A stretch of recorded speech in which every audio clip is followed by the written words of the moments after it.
রাত ৩টার সময় আমাকে মাইক্রোতে করে ডিবির কয়েকজন সদস্য সহ আমাকে বললো যে আপনার বাসায় যেতে হবে। তা আমি বাসায় যাচ্ছিলাম না, যে আমার ওয়াইফ তখন ৭-৮ মাসের প্রেগনেন্ট, আমার মা বৃদ্ধা, আমার বাবা বৃদ্ধা, দুজনেই বাসায়, একটা বাচ্চা তখন আমার আছে। আমি খুব শক্ত থাকার চেষ্টা করলাম, যারা যত কিছুই করুক আমি কোনোভাবেই আমার বাসায় আমি নিয়ে যাব না তাদেরকে। আমি যত শক্ত থাকি তারা তত আমাকে নির্যাতন করে। এক পর্যায়ে তারা আমাকে একটা বিল্ডিং এ নিয়ে গেল। আমি বললাম যে ওখানে চলেন, ওখানে তাদের পাইতে পারি। তা আমি জানি যে এখানে তাদের থাকার কথা না। আমি তারপরে বললাম যে চলেন গিয়ে দেখি। আমি যাওয়ার পরে যখন পাওয়া গেল না কাউকে, তখন তারা আমার উপরে আরো ক্ষুব্ধ হয়ে গেল। আমাকে নিয়ে ওই বিল্ডিং এর মালিককে নিয়ে আসলো। মালিককে নিয়ে এসে ছাদের দরজা খুললো, ছাদের খুলে গেট খুলে আমাকে ছাদে উঠালো, সব থেকে আমাকে আলাদা করে ফেললো। ৩ জন ডিবি সদস্য আমাকে নিয়ে পিছনে, আগে হ্যান্ডকাপ ছিল সামনে, এবার পিছনে হ্যান্ডকাপ বাঁধলো, চোখ বেঁধে দিল। চোখ বেঁধে আমাকে 2টা প্রপোজাল দিল। বললো যে এখন যদি আপনাকে আমরা শুট করি তাহলে এটার নাম হবে বন্দুকযুদ্ধ, আর যদি আপনাকে ছাদ থেকে ফেলে দেই তাহলে হবে আপনি পালাতে গিয়ে ঝাঁপ দিয়ে মারা গেছেন। আপনি 2টার মধ্যে কোনটা আপনার কাছে পছন্দ হয়? আপনি বলেন যে মানে স্বাভাবিক মানুষের, আমি মানে আমাকে অ্যারেস্ট করেছেন, আপনি আইনের কাছে নেবেন, থানায় নেবেন, মামলা দিবেন, জেলখানায় পাঠাবেন, রিমান্ড হবে। আপনি আগেই আমাকে মেরে ফেলার ডিসিশন নিচ্ছেন কি করে? এটা একদম প্রথম যেদিন গ্রেপ্তার করলো 9 আগস্ট, সেই রাতে আমাকে 3টার সময় ওই বিল্ডিং এর ছাদে উঠে তাদের প্রস্তাব হলো যে আপনি যদি এখন লাফ দিয়ে পড়েন তাহলে হবে আপনি পালাতে গিয়ে মারা গেছেন, আর যদি আপনাকে এখন শুট করি তাহলে আপনাকে আমরা মানে কি বলে যে বন্দুকযুদ্ধ বলে আমরা এটাকে মারতে হবে। এখন 2টার কোনটা আপনি করবেন? তা আমি বললাম যে দেখেন, আপনারা যে 2টা পথ আমাকে বলছেন, এই 2টা পথের রেজাল্ট একই, সুতরাং সিদ্ধান্ত আপনারা নেন। এটা রেজাল্ট তো ভিন্ন না, পথ 2টা, রেজাল্ট তো একই। বলে যে আচ্ছা বলছি, খুব শক্ত মানুষ। আমি বললাম দেখেন আমার পরিস্থিতি আর আপনিও এটা না বোঝার কোনো কথা না। তো বলে ওখান থেকে বললো যে না, এর দিয়ে কাজ হবে না, এর দিয়ে আরো অনেক কাজ করাইতে হবে, চলো। তো দিয়ে আমাকে নামিয়ে নিয়ে চলে আসলো, নিয়ে আমাকে ডিবিতে রাখলো, ডিবিতে নিয়েই আমাকে আলাদা করে ফেললো। তো আলাদা করার পর থেকে ওই ভাইয়েরা আমার সাথে যারা ছিল তারা খুব কান্নাকাটি করতেছে।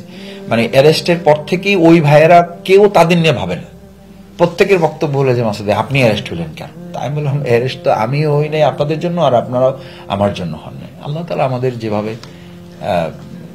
নসিবে রেখেছেন ওটা হয়েছে।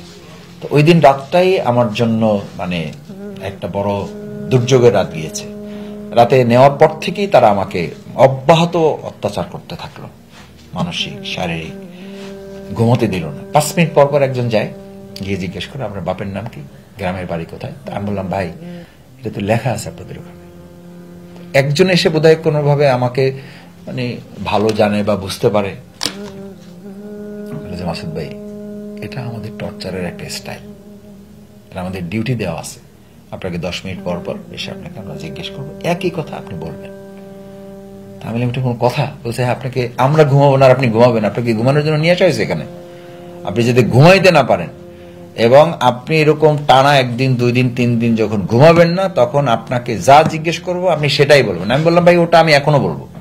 বলছেন আপনাকে ভারসাম্যহীন করা পর্যন্ত এটা আপনার প্রতি চলমান থাকবে। মানে আমাকে পাগল বানানোটা তাদের টার্গেট, যে আমাকে ঘুমোতে দিবে না, আমাকে খাইতে দেবে না, আমাকে ওয়াশরুমে যেতে দেওয়ার জন্য ওখানে কমপক্ষে 1 ঘন্টা সিরিয়াল দিতে হয়, একদম কৃত্রিম। মানে আছে আপনি বসেন, যখন হবে তখন আপনাকে জানানো হবে। মানে হেন অত্যাচার নাই। ডিবি অফিস ওখানে, ওটাকে মিন্টো রোডে ডিবি অফিসে তাদের ঘোষণা ছিল যে এখানে শুধুমাত্র আজরাইলের কার্যক্রমটাই আমরা নিয়ন্ত্রণ করতে পারি না, আর বাকি সব আমরা নিয়ন্ত্রণ করি। আমরা এখানে কাউকে জীবন দিতে পারি না, আর বাকি সব আমরা করতে পারি। মানে মারতে পারে কিন্তু কারো জীবন দিতে পারে না।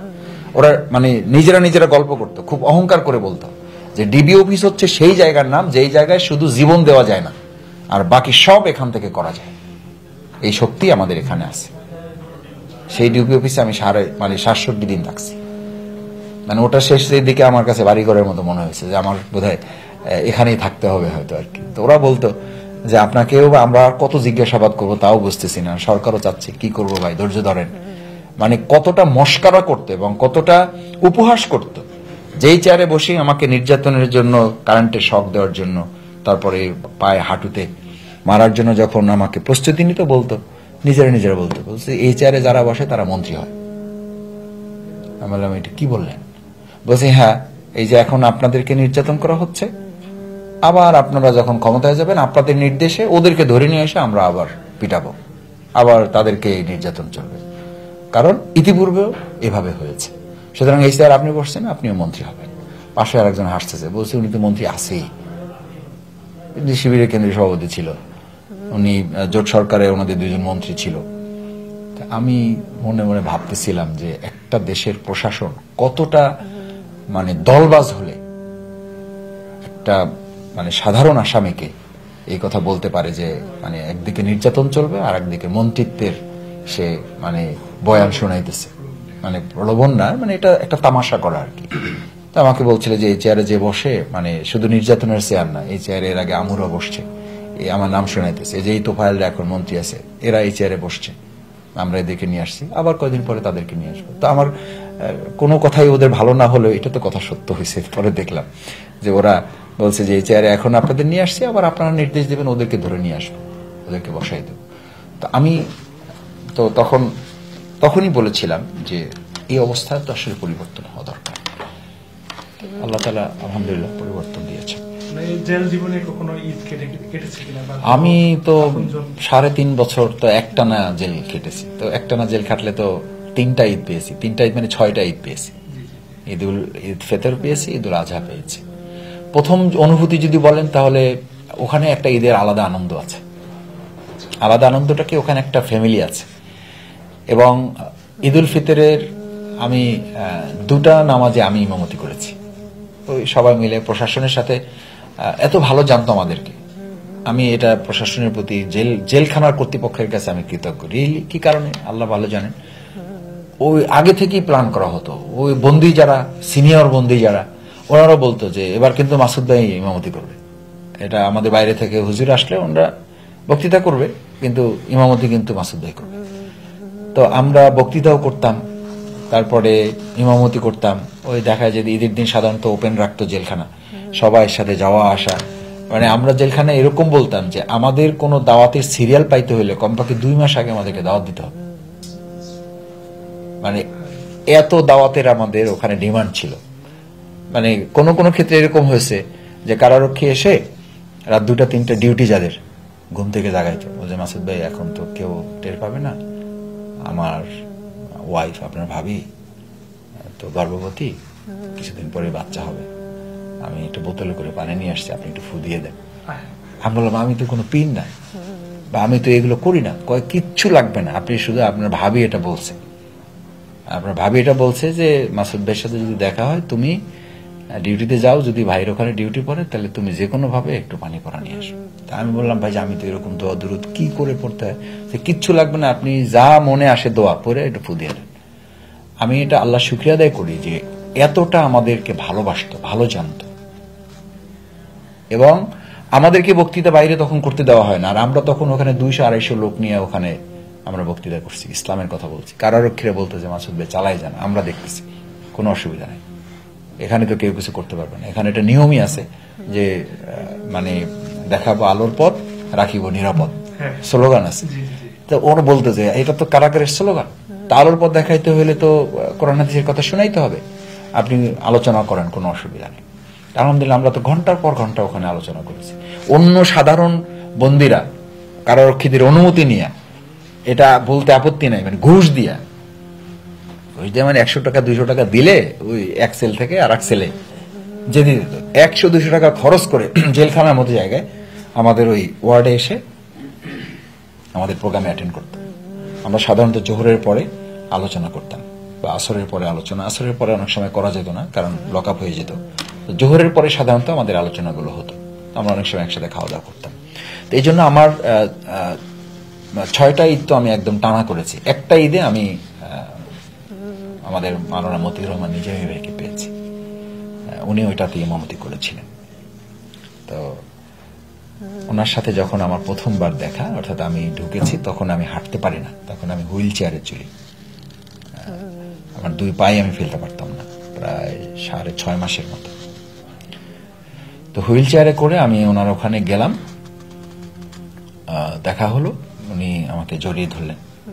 আমার এখনো মনে আছে যে আমার কপালে একটা চুমু খেলেন, খেয়ে বললেন যে আমি শুনেছি যে তোমার মাথায় ওর আঘাত করছে। তো আমার মাথাটা উনি অনেকক্ষণ বুকের সাথে রাগিয়ে রাখলেন, আমার কানের কাছে বলতে থাকলেন যে তোমার শরীরে যাই হয়ে হোক, তুমি কি, তোমার মাথাটা কি ঠিক আছে? কাউকে কিছু না বললে আমাকে বলো। তা আমি বললাম যে আমি জামাত আলহামদুলিল্লাহ, আমার মাথায় একটু অসুবিধা হয়েছিল, এখন আল্লাহর রহমতে ভালো আছে। উনি কি মনে করলেন, মাথাটা এরকম অনেকবার মুছে আমাকে 2-3টা ফু দিলেন, বললেন যে আমাদের তো জীবনের শেষ সময়, আল্লাহ তাআলা তোমাদেরকে দিয়ে আন্দোলন চালাবে, তোমাদেরকে ভালো রাখবে, তোমরা সুস্থ থাকবে, মন খারাপ করো না, আমরা শেষের পথে চলে আসছি। এবং উনি আমার কথা, আমার কাছে মনে হয়েছে আমি এখন আমার কষ্টের কথা বলে আসলে আমার চোখে পানি আসছে না।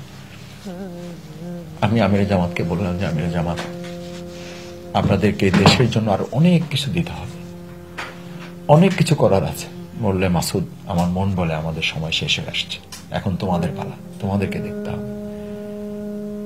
এটা বলে উনি আদর করে দিলেন, দোয়া করে দিলেন, এরপর নামাজে ইমামতি করলেন। আমার কাছে মনে হয়েছে বাইরের অনেক ঈদের চেয়ে আমার জীবনের ওটা শ্রেষ্ঠ ঈদ।